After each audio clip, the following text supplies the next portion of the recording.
Hello, good day mga kadiskarte and welcome to Noah's Farming and Technique.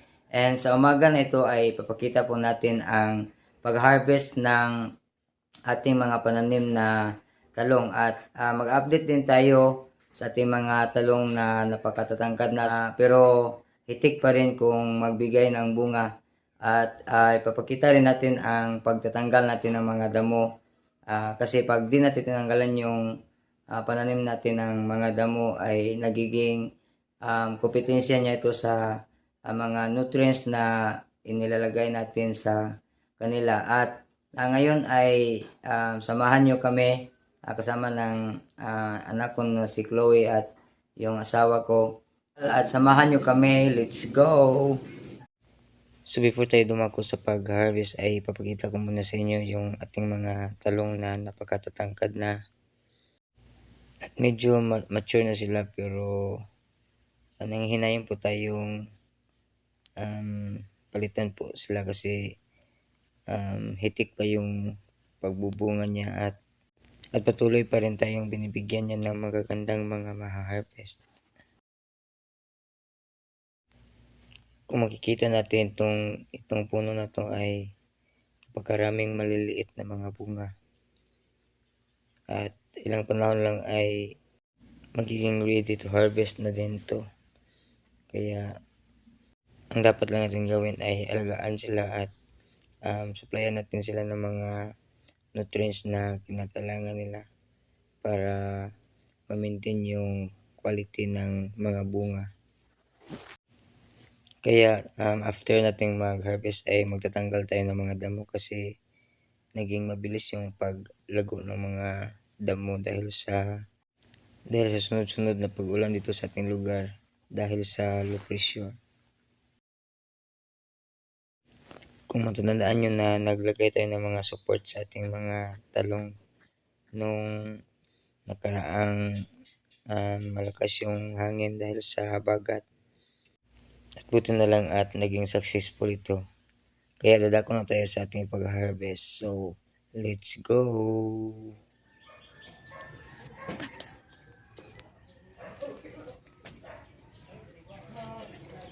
Morning harvest.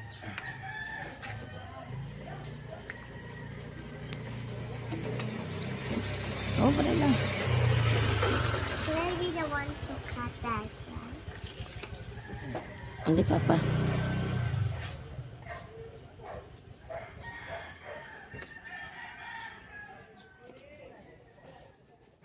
Why are you cutting the small one? This one. Also that.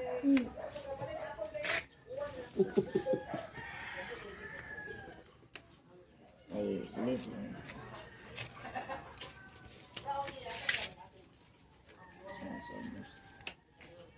Ito si Ilaw di oh. Masa? Ay, gumay-gamay ko na. This one.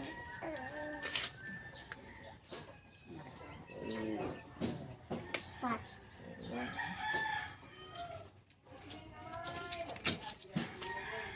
Ito nagkigo ni mama ate. Ugol. There's other one. Next time na.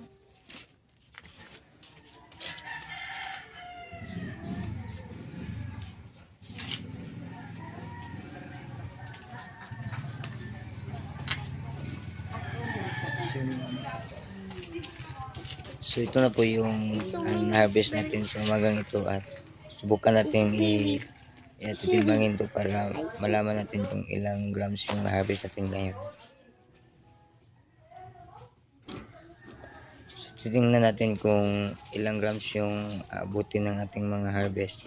So bali yung mga good size lang yung kinuha natin kasi yung mga medyo maliliit pa ay hindi muna natin harvest para medyo lumaki pa sila at may ma-harvest pa tayo sa susunod na mga araw.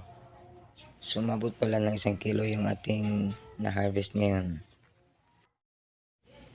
At dito ngayon ay nag-umpisa na tayong magtanggal ng mga damo kasi medyo mabilis tumangkad yung mga damo dahil sa sunod-sunod tayong inulan dito sa ating lugar at tinanggalan din natin ito ng mga damo kasi balak natin mag-apply ng mga fertilizer, at kung hindi natin tatanggalin itong mga damo ay magiging kompetensya ito ng mga pananim natin. So instead na yung pananim natin yung makinabang ay mapupunta pa sa mga damo, kaya mas mabuting pag nag-apply tayo ng abono ay linisan muna natin yung palibot ng mga pananim natin. So binalak talaga natin sana na maglagay ng mga plastic mulch dito sa ating mga pananim, kaso nag-aalangan tayo kasi dito yung tapon ng tubig ng ating water spout, kaya nag-aalangan akong baka pag nilagyan natin ng plastic mulch ay hindi na mabilis mag-absorb sa lupa yung mga tubig na galing sa water spout ng ating bubong. So sa ngayon ay pinagtsatsagaan lang muna natin itong mano-manong tanggalan ng mga damo, at sana ay sa susunod na pagtanim natin ay mahanap na natin ng paraan.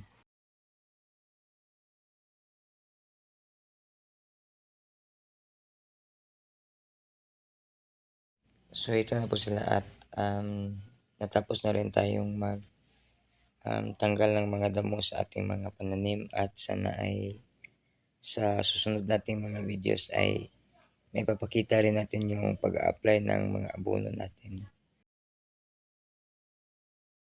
So pagkatapos pala natin tinanggalan ng mga damo ay nag-cultivate din tayo sa mga puno ng ating mga pananim na talong.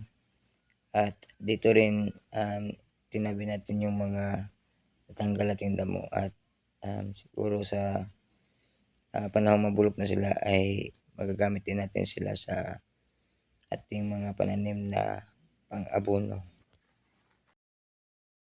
At yun, natapos nating ma-harvest ang ating mga pananim na talong, at siguro sa susunod na video ay sisimulan na tayong magsidling ng panibagong mga punla ng talong, kasi nakita nating nagumpisa ng mag-mature yung ating mga unang tanim, at siguro ay kunting panahon pa ay kailangan na natin silang palitan, at kaya sa susunod ay magpupunla tayo ng panibagong mga seeds ng talong. At masaya po tayo kasi nag-harvest tayo ng 1 kilong talong sa 9 na puno ng talong na ating mga pananim. At hanggang dito na lang tayo, at sana'y nagustuhan yung ating mga videos, at sa mga kadiskarte natin na hindi pa naka-subscribe, so sana ay subscribe nyo ang ating channel at click nyo na rin ang